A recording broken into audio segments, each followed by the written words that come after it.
right, everyone, welcome back to another episode of SavePoint Vids presents the definitive top 10, where we bring to you the top 10 about whatever it is that we want to talk about in relation to the video game industry. If this is your first time joining us, welcome. My name is Josh, and as always, I've got Sean and Chase here. How you guys doing?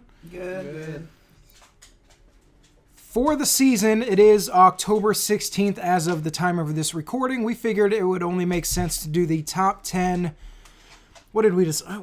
scariest horror games, survival horror, spooky games. Yeah, so just whatever in that realm. So that's what today's topic is going to be all about. But before we get into that, I wanted to remind you that you can find this video and all our videos at youtube.com/SavePointVids. And if you don't want to look at us, hey, I can't blame you. Just search us on all major podcast platforms. All you have to do is type in the SavePoint Vids podcast, and you can find us there. So with that being said, let's jump right in. Who wants to go first? I'm going to preface this by saying I probably didn't finish most of these. Okay. Because they're too scary. Okay. That's fine. Some of these on my line I didn't finish either. So. Yeah, because I had scary games in me that don't get along. Number 10, PT. That's my number 10 also. That is actually my number 10. Really? I would have. Interesting. Because it's not a full game. That's exactly what I was thinking. But I wanted to include it because it was very scary for like the 30 minutes that you could play it. Yeah. I'm pretty sure everybody's covered PT to death. Mm-hmm. But I will say, I saw something about a week ago. Somebody had the file. And this guy keeps data mining it. Yeah, somebody data mined it, and they pulled the camera back, and the creepy lady is always behind you. She's always behind you. Yeah, like, no matter that's what. terrifying. Yeah. Did you see the other one where when you go into the bathroom right around the corner, he was able to move the camera around or something where, like, it shows like not decapitated, maybe it is decapitated body, or it's like the body's cut in half or something, laying in the bathtub, like bleeding out. It's like all kinds of Kojima's all kinds of kinds of fucked up shit. It's just like one of the greatest video games. What could have been? Yeah, that is probably the best what could have been video game. Yeah, or could have been video game. And like think about like. There's still so much in it for like how small it is. Like I didn't even know how to beat it. And I had to use a guide. I had to use a guide because it was very complex. Like, it's like you got to walk up so many steps, and you think like you just go in circles, and but there's like certain sequences you have to do and stuff. There's like stuff in there I didn't even know was in there until I watched people like on YouTube playthroughs. And I was like, I didn't even know like all this shit. But yeah, it would have been super scary. It would have been great. Yeah. I'm glad to see, and Silent Hill, and obviously I'm assuming it'll be on all of our lists at some point, one iteration. Resident Evil, different types of like scary games, but I was kind of, even though it's not Silent Hills, I was glad to see Resident Evil go with that route in 7. Yeah. Even though there was still a lot of combat, but I like the first person perspective. It gave you even though different developers, different games, I get it, but like it gave you a glimpse of what that game maybe could have been in a certain aspect. I don't think I would have liked Resident Evil 7 as much if we would have got Silent Hills. But the fact that we didn't get it was like... That's fair. That's a fair point. That's a nice consolation prize. We wanted Silent Hills, but we would take Resident Evil 7. It was still a good game. But I think it would have been overshadowed. Did you guys never played it in VR, did you? I had the chance to try it in VR. I would never do a scary game in VR. Fucking terrifying. Yeah. It's nope. It's scary enough watching it. Nope. It's just like VR. It gives me like weird like motion sickness. It does for a lot of people. For me, luckily, some games do. They've gotten better at it as far as like the motion tracking, and because even if it's like, because what happens is obviously as you turn your head, and this is kind of a tangent, even if it's like off, like the motion is lagging behind by just a couple frames, it fucks with your like equilibrium, and it makes people like motion sick. There's a lot of people that can't do it. Like even if like your like head just like moving like a little bit, like sometimes like the game will just be like, and it's weird. Yeah. It's like it's gotten better. But anyway, that's besides the point. But yeah, Resident Evil 7 was, again, I think a small glimpse of what Silent Hills maybe could have been. And going back to our other podcast where you were saying, like, a lot of these things seem to work in tandem. Yeah. Like Apex and Fortnite, and, you know, it's kind of funny in a way that, yeah, who found out who was making a first-person horror game first, and that type of thing. So anyway, and it's just the fact that it was Kojima, right? And Guillermo del Toro, Yeah. Right, and Norman Reedus. Like, Norman Reedus. I mean, I'm glad they're all back together for Death Stranding. But it would have been great to see like a true horror game from especially Kojima and del Toro. Yeah, what could have been. All right, since that was all our number 10s, what's your number 9? 9, Condemned Criminal Origins. That was a 360. That was like an early 360 game, and a game I didn't finish because it was too scary. But it was first person, right? I'm trying to remember what it is. Okay. It was like I think you're a detective, and I love the combat. The combat was like I think it was like more melee focused. I remember you could, this. Take pipes off the wall and beat people. But then it was mannequins. There was like a whole bunch of mannequins and like these criminals. Like you didn't know like if it was just a mannequin or like somebody.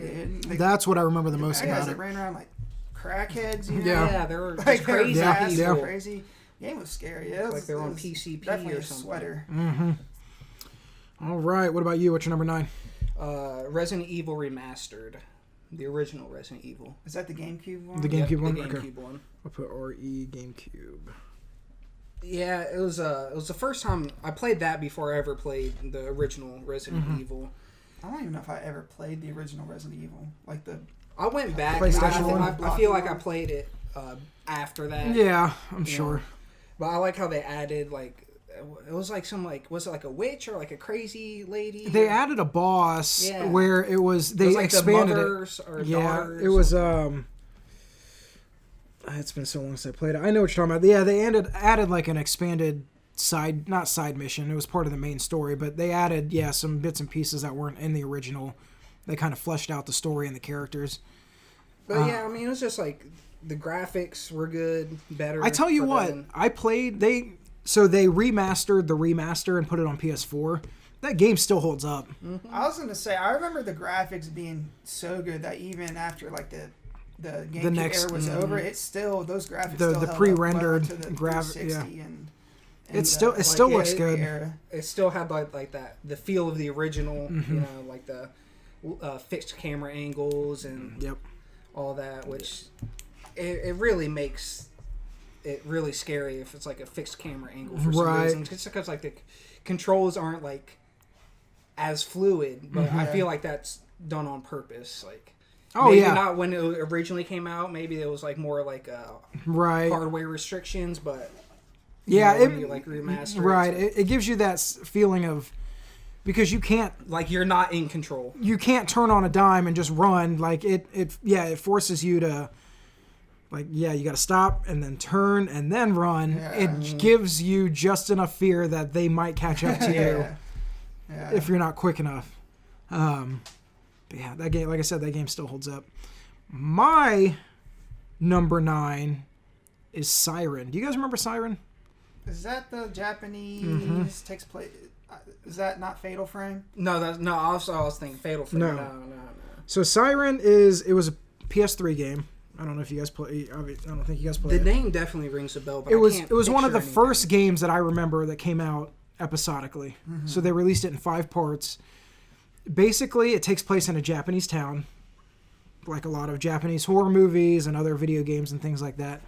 But you controlled these characters trying to basically find your way out of this town. You're trapped. You can't, for some reason, like.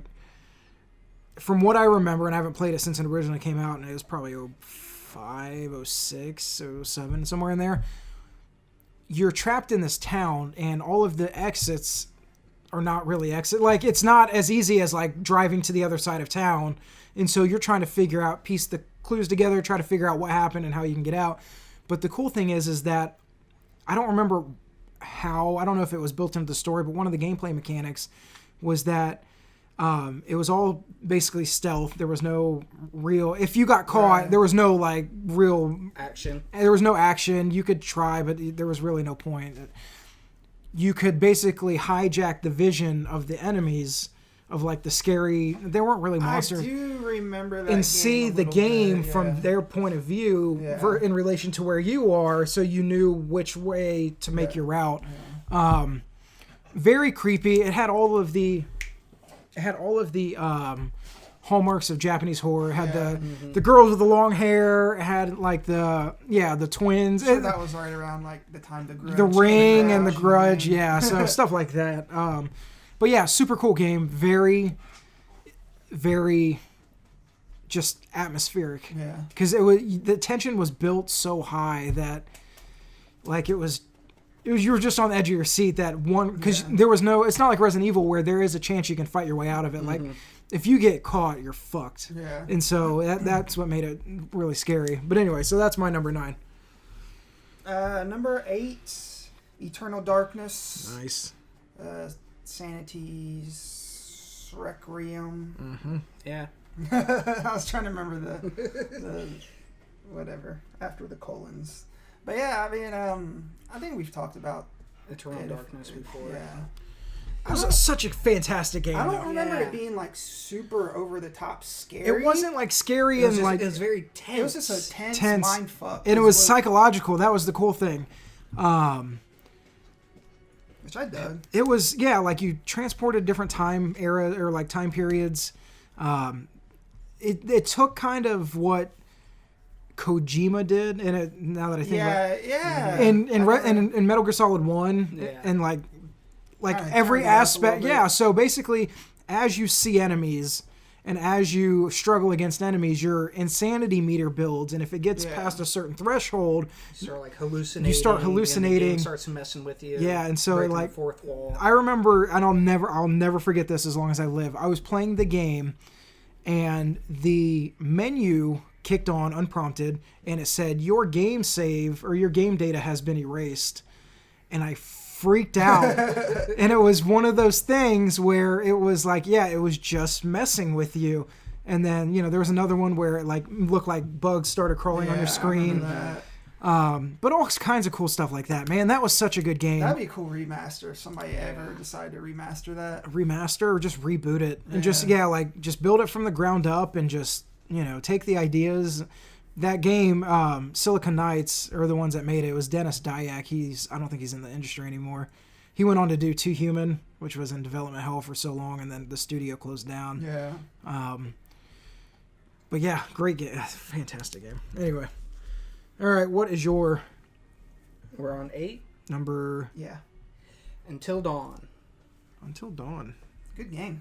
Mm-hmm. I really love that. It's very cheesy and campy, but it did have like some like scary, tense moments. Yeah. It's like that perfect like Scream, teenage horror, right? Yeah, because it's supposed to be campy and cheesy, but it still has that like scary, tense factor to it, like walking around with like a flashlight through the dark cabin, like the power's out, and then I remember like I think I like walked upstairs and then you like hear a scream from downstairs and you have to like go investigate and then like it had all the perfect tropes of like a horror, a teenage slasher flick. Exactly. And it was great. Like it was that is a fan, and that's on my list later, like higher up on the list. But it's a fantastic game. They really did something special. I was, not to get off on too much of a tangent, I was really disappointed with Man of Medan. Yeah. I haven't played it. It was okay. It wasn't bad, but it just wasn't. After Until Dawn, I think maybe the bar was set so high that it wasn't. It just didn't quite live up to it. But anyway, that's for another podcast. But yeah, Until Dawn is still one of the best PlayStation exclusives. Like I'm surprised Sony hasn't like souped them up. But anyway, who developed it? Supermassive. I always forget their name. Yeah, Supermassive games. They're like the new Telltale. Telltale, kind of Quantic Dream type, my number 8 is The Evil Within. So I never played that. I forgot about that game. I played it for maybe an hour. So this is too scary. This was so for those that don't know, I'll give you just a little bit of background. Shinji Mikami, who originally headed up and basically created Resident Evil, the original Resident Evil, and was executive producer on all of them up until 4, maybe 5. He definitely wasn't involved with 7. But anyways, throughout most of the franchise so far, he ended up leaving Capcom under whatever circumstances and created his own company. And this is right around when Capcom was really like fucking Resident Evil into the ground with like 5 and 6. Yeah. And so he basically took the standard third-person survival horror action adventure game and just made his own version of it outside of zombies. They were called something else, I don't remember. But it was basically what everybody wanted from Resident Evil before they rebooted it and kind of went back to the roots. But, not rebooted it, but like went back to the horror roots with 7 in the Resident Evil 2 remaster. But yeah, third-person survival horror action adventure. I remember that game resource super fucked up. Like it was super fucked up. So it starts. I remember watching you play it for a little bit. It starts out where not the opening scene, but very near the beginning. You start out upside down. You're hanging by your ankles, and there's like this butcher who's chopping up like humans. Oh yeah, I remember that. You know what I mean? And so it's your job to like escape, and then you're trying to get around them. And anyway, the game kind of continues from there. But yeah, it was just kind of a throwback to what a lot of people, most people I would say, really loved about the kind of earlier Resident Evil titles. I remember a part where it was like I think you're just like running away from something. Yeah. And then like, I think you just like end up like maybe like slipping down like a ramp. Or That's you at just, the like, beginning. So that's at the you, beginning. Like, So slip down a ramp and then you like fall. So yeah, so you're running. So you escape, and you have to go. I remember it very vividly. You're escaping like this factory butcher shop, whatever it is. And so you get down and you make your way around. You have to get the key off the wall to unlock the door, of course, to the exit.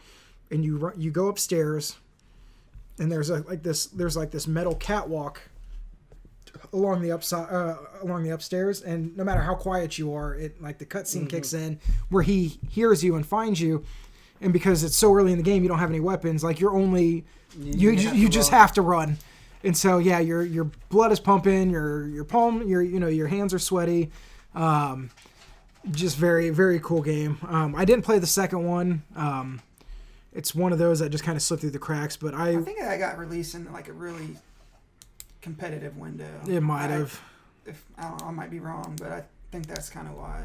But the first one sell very well. The first one is man. I would love to see. I don't know if it's too soon for a reboot, but some type of extension while we're waiting on Resident Evil 8 or whatever, Resident Evil 3 remake or whatever. I would like to see a different take on that genre. But anyway, so that's my number 7 or number 8. Sorry. Okay. My number 7's Until Dawn. Until Dawn. Yep. Okay, so it's okay. My number 7 is Fear. Fear. That was a good game. Yeah. That was like, I'm trying to think. That was like one of the first games that I played that I remember like the physics being really cool in it. Like the ragdoll physics. I just remember and the then graphics. like the time slows down and I remember because it's not even like you're fighting this other group if I remember correctly, and then like the whole place just starts to get like possessed by this like little girl demon ghost. Yeah, there was definitely a paranormal aspect to it that I think would have been. Now, granted, you can kind of. I always thought, looking back at that game, it would have been really cool to see, like, to not know that aspect of the game until you got there. Like, that would have been a cool reveal. Like, you think that you're just going in for, like, a first-person shooter. First-person shooter against a military or whatever organization you were fighting against. And then it turns out, like, everything turns up on its head. And then, like, there's this whole supernatural, paranormal aspect to it. Would have been really sweet. But, I just remember, like, whenever, like, she showed up, it'd always be scary as shit. Because you always felt, like, powerful, like, because you're like a military guy, first-person shooter, which isn't typical. for like a survival horror game, right? And so you feel more powerful. But then like whenever she shows up, like it's just like nothing. Right. Like, you see her like a whole squad of people like try to like shoot her down, and then she just easily just rips them apart. And yeah, it was a really cool take on survival horror. I agree. My number 7 is also Until Dawn, so I don't want to spend any more time on it. But if you have a chance and you have access to a PlayStation, please play it. It's a great game, even now. Yeah. Number 6, not strictly horror or anything, but Bloodborne. Okay. Yeah, just because I think, even though they're not horror games, I think anybody who plays It's definitely Souls, a survival game. a Souls game or Bloodborne or a Sekiro. There's fear there, whether it's maybe not necessarily the jump scares, but they're fucking scary. It's a they're survival. Scary. It's like, they're scary games. They're intense games. and they have like horror aspects to them, just like the creatures and monsters I you're do fighting, like and like the environment. the kind of like gothic Victorian thing. I was gonna say, I out of really all of like them, that. All of those kinds of games that Yarnum is like my favorite setting Yeah. out of like the Dark Souls and the Sekiro. Yeah, that is a great game. Yeah, I agree. All right, what is your number 6? Unimusha. Oh, interesting. old school. Yeah, it had that like very Resident Evil feel to it, you know. It was like samurai Resident Evil. Yeah, it was like a That's how I samurai thought of Resident it Evil. when I was like, little. Yeah. You felt more powerful than in Resident Evil, but it was Sure. still like scary. It was like, Yeah, it was creepy. I mean, yeah, it was still the pre-rendered backgrounds that Capcom was known for then. The feudal Japanese setting was very cool and different. With like the mythical Right. like monsters and then Nobunaga, Nobunaga. fighting Nobunaga. Yeah. And like the second and third one, I think they just went more action. I think. Yeah, it kind of I lost never its played way. them. It I only kind- played the first I one. played the third one. Was that with Jean Reno? Yep. And then the fourth one was what, Dawn of Dreams? Dawn of Time? I don't remember. I don't think I just remember. I might have played the second one, but I definitely remember playing the first and the third one. Did you guys play the remastered version that came out? I think it was earlier this year. Yeah, they basically I knew they remastered. They it, basically but I took haven't the played first one and just up-resed it to 1080 and I think added trophy achievement support. Yeah, I didn't play it either. I haven't played it since the original, but that was one of the earliest PS2 like AAA games. It came out, I believe, in October of 01, Yeah. which was right around the time of Final Fantasy X and Metal Gear Solid 2. So it was right in that launch window. I wish developers or I guess maybe publishers would take more chances on like those like new IPs. Yeah. Because that just kind of came out of nowhere, Unimusha. And I don't think like you could get away with like trying to push something out like that now. It's tough, man. Yeah. It's obviously the numbers and cents and the risk and reward, but yeah, it would be cool to see, even if it's just like I would love to see like almost like a mix between Onimusha and what it is, like the horror aspect and elements of it, mixed with like a Ghost of Tsushima, and just have Capcom like reboot it as a third-person That'd be cool. action Like over the adventure. shoulder. Yeah, exactly. Like a third-person action adventure game over the shoulder, kind of like a God of War point of view, and but like horror elements. I think that would be really cool. My number 6 is Eternal Darkness. So again, I won't spend too much time on that. 1, 2, 6. Okay. 5. I think this game, I'll just say real quick before we move on. I think that this,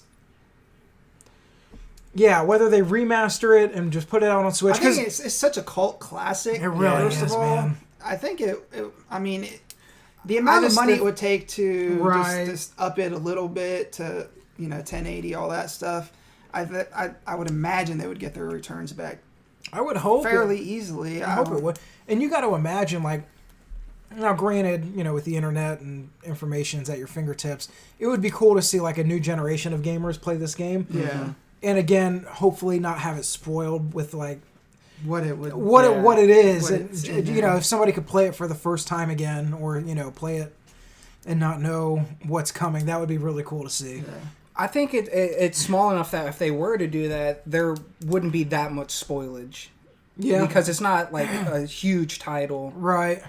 Yeah, I mean, it's not like Ares dying. Yeah, you put like a modest marketing budget behind it, and release it, even if it's just digital, and put it out there and just see what happens. Because this is obviously a pipe dream, it's never going to happen. But if it did end up selling well, who knows if they would revive the franchise or not. Anyway, number 5. GameCube Resident Evil. Okay. So. Your number 5. Eternal Darkness. Okay. We dig Eternal Darkness. It's a lot to dig. If you haven't played it, at least check it out. Oh, shoot. Ooh, yeah. Okay. Good boy. My number 5 is Fatal Frame, Crimson Butterfly. So this is the one you guys. This is the one you guys were talking about. Yeah, I remember. I never played. I remember watching you play it though. It was on the GameCube, right? Mm-hmm. Yeah, I remember that. It was really scary. Too scary. You couldn't, if I remember correctly, you couldn't see like the ghosts unless you were looking through the camera, right? Exactly. So you bring up your camera, and then like sometimes it'd be right in front of you. Yeah. So it would pop in. Yeah. It would just swoop in from wherever or jump in front of you, and yeah, it was. I think it was kind of like an early. I don't know if it was like not like a prototype, obviously, but like it was an early idea of what first-person horror could be. Right. Before Resident Evil 7, before Silent Hills, before Outlast, and games like that. You explored in third person. Again, it was something about like sacrificing twins. It took place in a Japanese town. Again, scary setting you could pick. All of the Japanese horror tropes again that we've talked about before, but yeah, the main crux of it was that as you explore, you have to. I don't remember what the story is behind it, but yeah, I don't know if you have to clear because you capture them in the camera. Yeah. So I don't know if it was like a survival horror take on like Luigi's Mansion type of thing. Pokemon Snap. Yeah.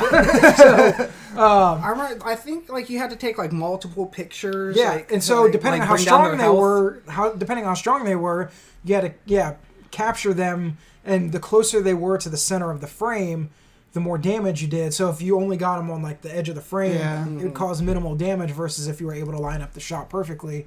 So it was a cool mechanic to see. I don't know if this game I think would be, in like a lot of horror games, I think it would be ripe for a VR treatment. Oh no! I think it would be too much. I think it would be perfect for. You have the move controllers, you pull it. I think it's just perfect for like a... Yeah, I mean, people dig that. Yeah. I would never I wouldn't touch it. All right, what's your number? Is it number 4? Yeah, BioShock. Oh, interesting. Yeah. Not pure horror, not pure survival. But the game, I did remember creepy, jump scares in that game. It was creepy. And very atmospheric. I'm trying to remember, because I was thinking about this because I remember when I was playing, going through Arkham Asylum. Yeah. If they had different areas like they did in Arkham Asylum. In BioShock. Yeah. They had different. Yeah, they had like different different environments. Yeah, within Rapture, they have like, the dining area that was different than like the botanical gardens. Yeah, because I remember just it being very like tense. Mm-hmm. Oh yeah, throughout. I mean, it was definitely atmospheric. And first time you run into a Big Daddy. Yeah, the Big Daddy. I forgot all about the Big Daddies. But yeah, they're hulking around. Terrifying. Oh really? But yeah, so it's such a great game. Yeah, not like pure horror, but like pure tension. Of those, I don't know. Are they on Game Pass? Because I know all 3 of them are on PS Now. No, I probably would have played them already. I'm thinking about going back through and just playing all 3 because I've never played the second one. The first and the third, the first one and Infinite, I've beaten both, but I haven't played them in. I never played any of them. It's fantastic games. Yeah, such fantastic games. Obviously, the twist endings are a big part of it, but even the gameplay, the story leading up to it's still great. Yeah. It still holds up. All right. So what is your number 4? My number 4 is Silent Hill 2. Interesting. Probably the scariest game I've ever played. Yeah. Yeah.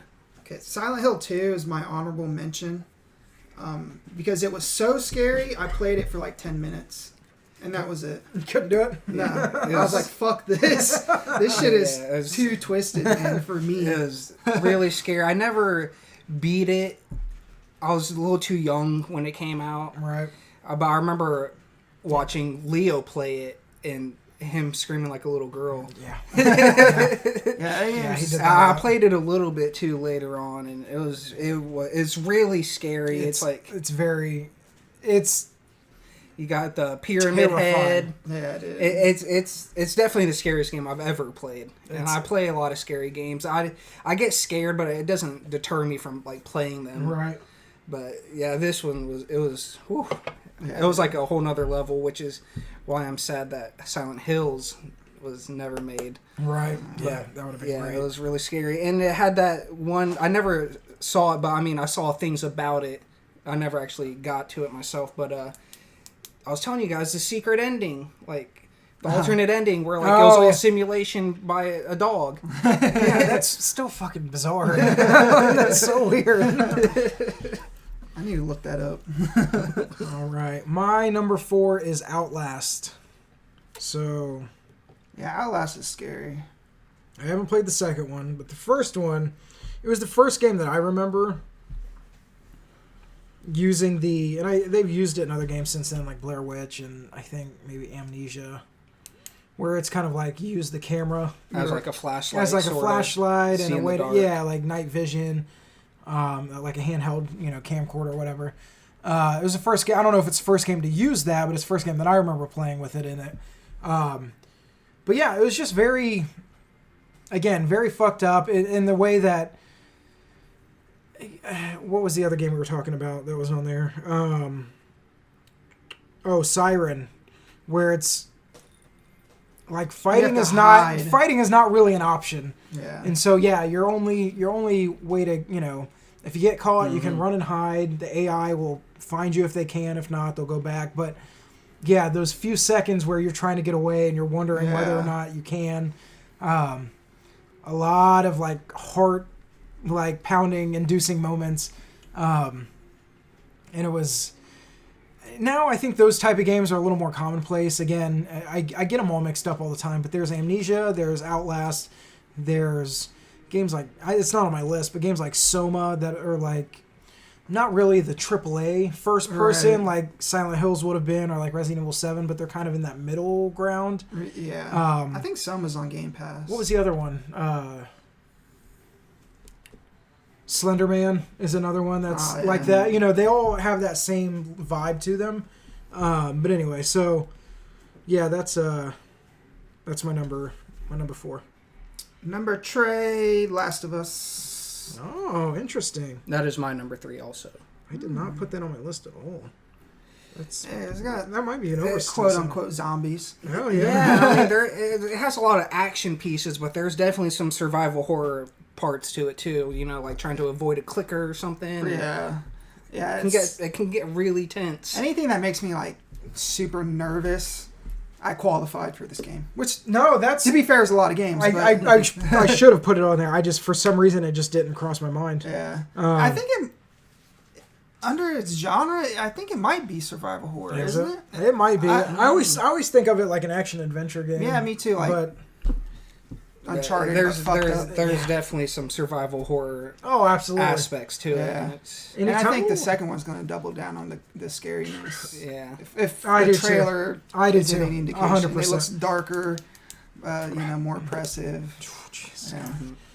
I was reading, I don't know if you guys read like any of the preview coverage or saw any of the preview coverage that came out about that when they released the newest trailer.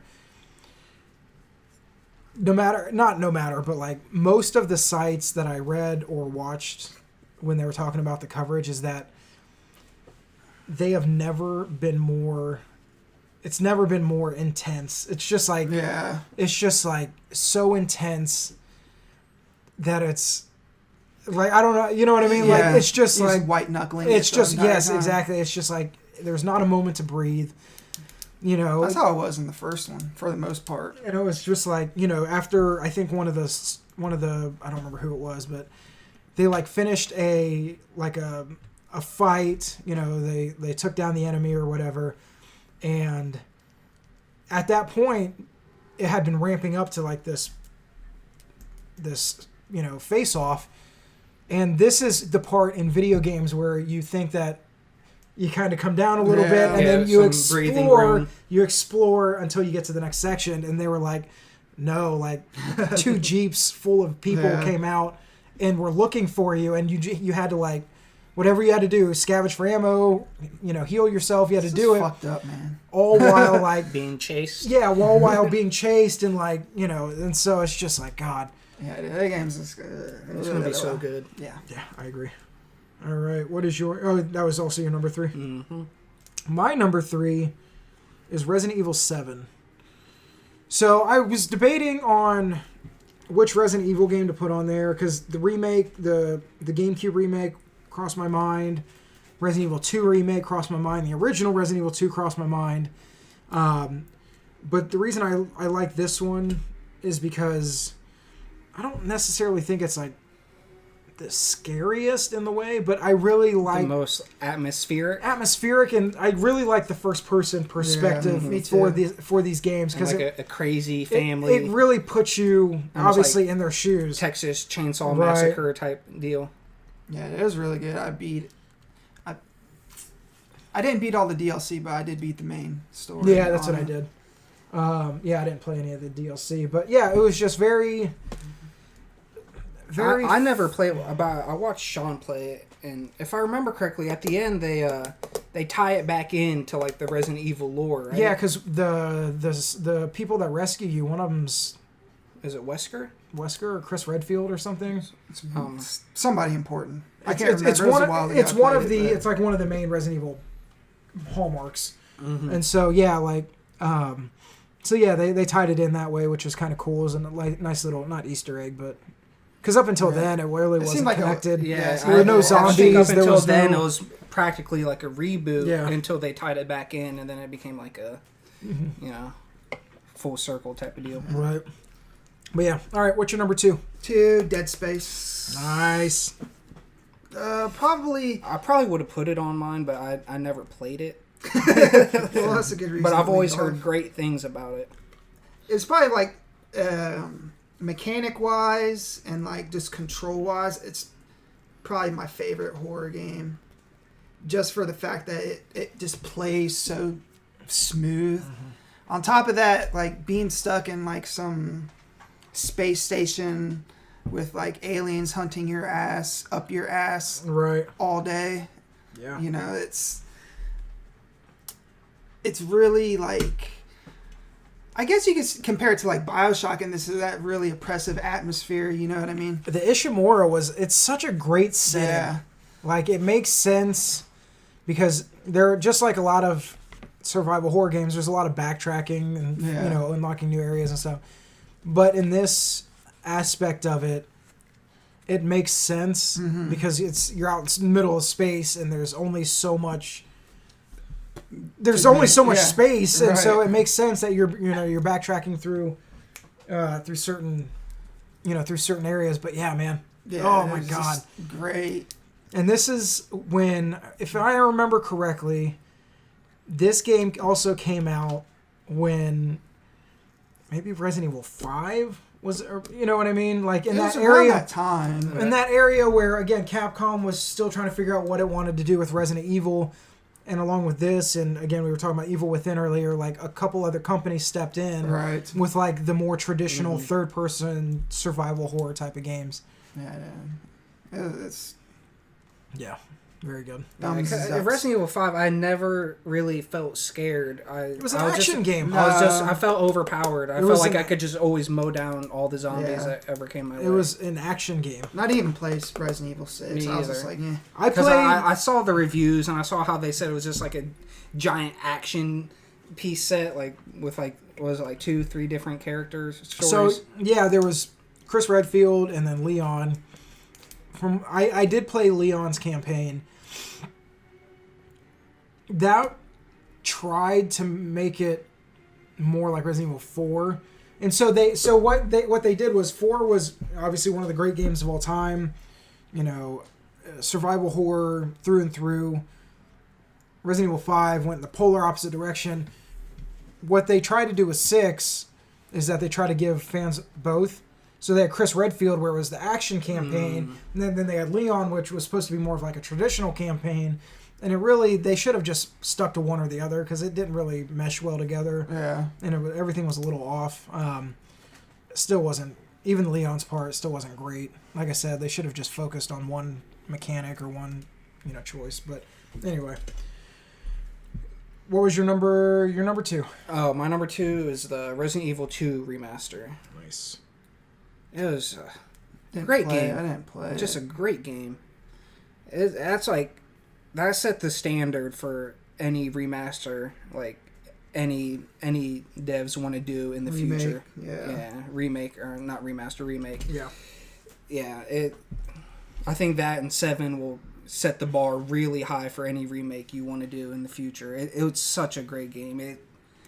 It's almost like a brand new game and in the same setting. Exactly. That's what I love is that they took the backbone of Resident Evil 2, the setting and the plot, but they expanded on it. They made it work for 2019, and everything has just such a level of just polish that they really knocked it out of the park. They really, really did, and it's one of my favorite games of the year by far.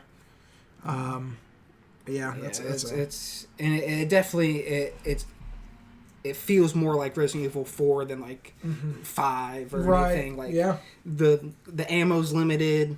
You definitely feel like you're surviving. You got Mr. X fucking chasing you around the entire game. God, fuck, man. 2/3 of that game, he's just like on your ass all the time, and then you can hear his footsteps from like 3 rooms away, and you're. Yeah, it really does. It keeps you moving.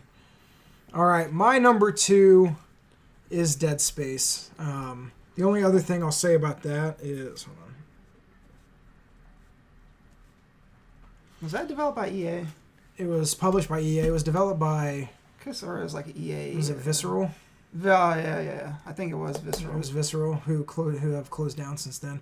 2 and 3. 2 was okay. 3 was. It's funny because what they had with Dead Space. They did the same thing that shied Capcom, away from. Yeah, they made it an action game. By the third one, it was just like a movie. It was like an action movie. I wonder if and I think it was to sell more copies, and if underneath all this Call of Duty's to blame for everybody just going to this set piece. We want action. We want action games. We want I don't know, but it was so cool, and it was one of the things. The game itself it was very atmospheric, but you can't shoot them in the head. Yeah. Which was the exact opposite of any zombie movie or TV show or game has ever taught you. Is that it's like, oh shit, I gotta go for the arms. You gotta go for the limbs. And so it was cool, and I can't remember the name of the gun, but it was basically like a mining weapon that he retrofitted. Like a plasma cutter. Plasma cutter, yes. And so it was cool, and you could change the orientation. Like vertical, horizontal, depending on what limb you want to chop off. It was so cool, man. I really hope that somewhere we get some type of rebooted Dead Space game. Because that'd be cool. That would, God, it was so good. All right. What is everyone's number 1? Resident Evil 4. Resident Evil 4. Dang, okay. Which, It's my favorite Resident Evil game and by far, and that's hard to say because after the Resident Evil 2 remake, but it's still. And at that time, that that style of fast zombies trying to get away and shoot them, that hadn't been done. And it redefined how survival horror was done ever since then. It really has. I mean, it's from the camera, there's perspective. Anyway, go ahead. But yeah. Yeah. So the fast zombies and trying to maneuver, and that hadn't been done. pushing like the cabinets in front of the windows and them breaking into the house. Yeah. Everything's been slower pace. Everything was slow paced survival horror up until then. Yeah. And that just it changed so much that it was just kind of like, what the fuck am I supposed to do? Small, quick time events before it became like, press X to pay respect. And it was done well, and it was just scary, especially like once it turns into like night, like during like the second half of the game, and then like you go to like this medieval castle, and like it's very strange. It was you fight this like cult, and like it was just everything, and then you have to take care of what's her name, Ashley or something. You have to President's take care of daughter. Yep. Ashley Johnson. Moving up in the world. But yeah, like going back to what you said, in the old Resident Evil games, and this is it was a hardware limitation at that point. Like when you went into a different room, like you were safe. Yeah. For the most part. Now with Nemesis, like Resident Evil Nemesis, that changed a little bit, but for the most part, going into a new area, you were good. Here, that changed because they could break through the doors, they could break through the windows, they could chase you and climb ladders and move around, and it was just like, so you never felt, other than like the save room, like the save point rooms. Yeah, you never safe. You always had to stay on your toes and watch your back, and you always felt like overwhelmed because it would be like 10, 15, 20 zombies. I still remember the first time I played that opening section in the village. Before they ring like the tower, like the bell. Intense. This chainsaw Super guy. Intense. First running with the chainsaw man.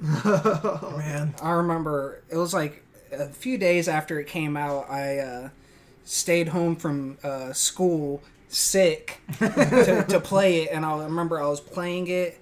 And then, like, I got to the part where, like, it turned night, and then I was, like, in these sewers, and then, like, I was home alone. And then, like, it started to get, like, really dark and gray outside. And then it started to storm, and I was like, fuck this. I was like, I'm done. I remember I stopped playing it. And that's funny.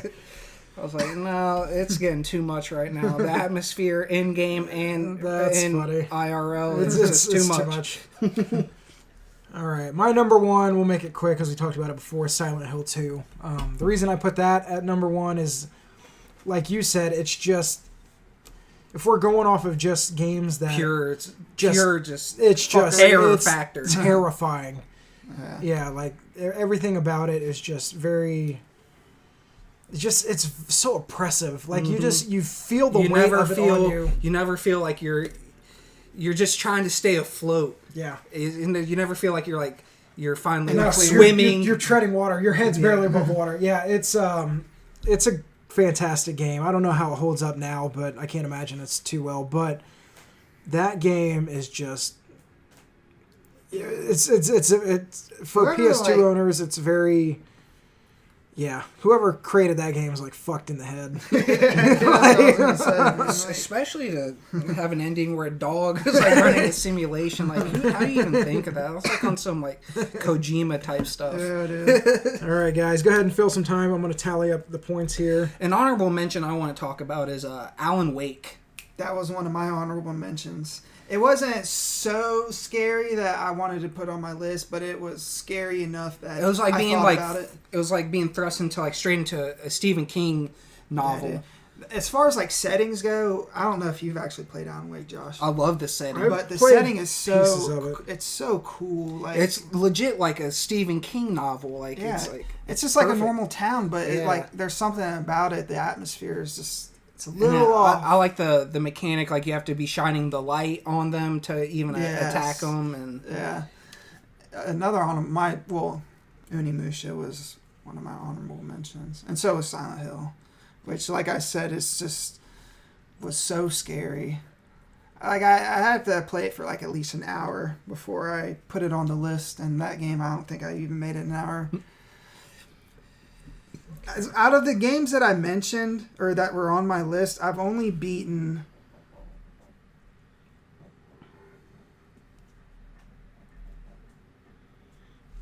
3. I'm not going to say which 3, but you guys guess. I I gotta look at my list again. I'm not sure how many I've beaten. Whatever is the least scary games on my list. I've beaten all of the Resident Evils on my list. I had 4, 2 remake, and then the remaster on GameCube. I beat the Silent Hills playable trailer. Yeah, like I said, I did beat that too. I got very close to the end of Until Dawn. Yeah, same here. I pretty much count it as being beaten, but maybe not. I will say, like, the order might not reflect it, but purely scary game besides Silent Hill, I think I would put Condemned on just like pure scary factor. I think Condemned is probably scarier than all those except for Silent Hill 2. Yeah, I didn't rank it on scariest. No, not necessarily. And you didn't have to.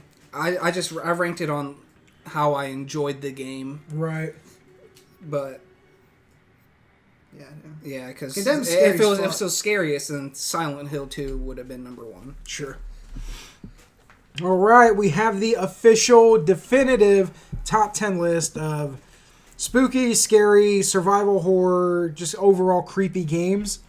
Coming in at number 10 is BioShock. Number 9, number 9, we actually have a tie between Resident Evil on GameCube and Resident Evil 7. Then we have the Resident Evil 2 remake. Number 6 is Until Dawn. Number 5 is Eternal Darkness. Number 4 is The Last of Us. Number 3 is Silent Hill 2. Number 2 is Dead Space. And number 1 is Resident Evil 4.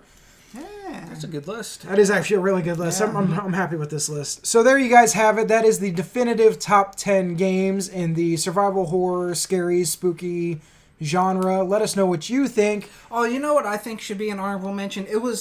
It wasn't like super scary, but it had some like moments that like made me, a little tense. Was Luigi's Mansion.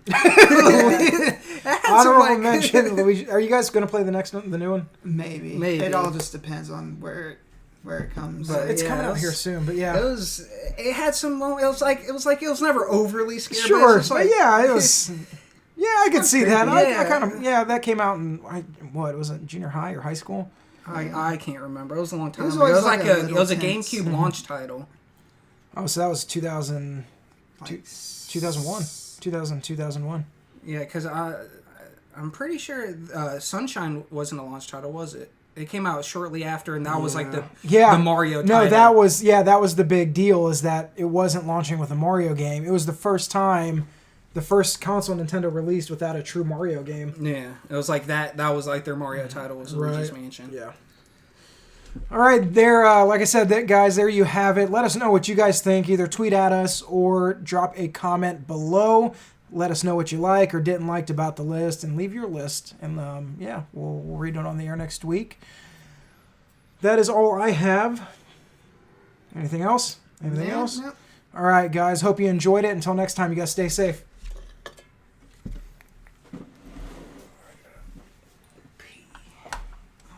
Stole off.